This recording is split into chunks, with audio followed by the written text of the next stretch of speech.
This is for anyone who is interested in manifesting and living a reality that is purposeful and deeply satisfying.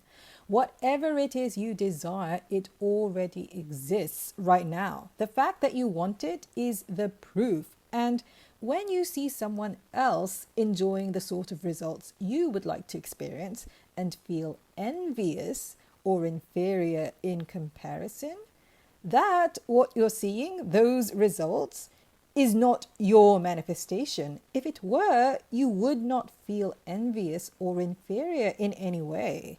Someone who is fully actualized and who is living their desired reality, someone who is living their best life and is fulfilled, does not envy.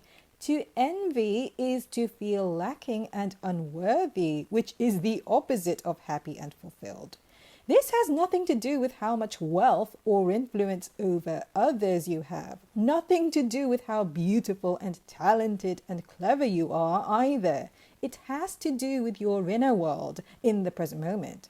What you desire already exists. The fact that you want it is the proof. You are the author of your own desires. You are the desirer, the wanter, the dreamer. And you are also the desired, the wanted, the one you dream of. Here's what I mean. The ideal version of you, the person you aspire to be, isn't just someone who has a net worth of X amount of dollars or enjoys harmonious relationships with people. The ideal version of you feels a certain way. Your ideal self feels fulfilled, loved, loving, happy, in other words, safe, secure, and free. And those feelings of fulfillment and security and freedom and happiness are all emotions that you can access immediately, anytime, anywhere. They are just as easily available as your feelings of insecurity and lack of fulfillment, your fear, your worry, your unhappiness.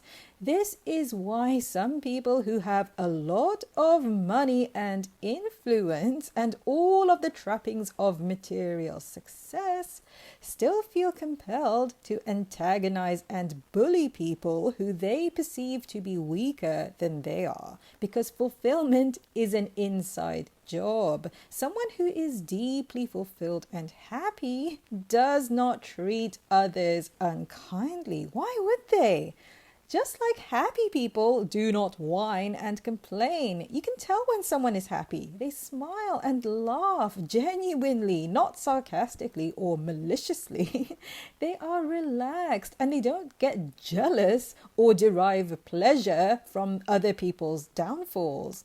When you, as an onlooker, see someone who enjoys so many good things in life behaving in a way that is uncalled for, misaligned, aggressive, unprovoked, for instance, maybe you think, I know someone just like that. Maybe you have been that way yourself.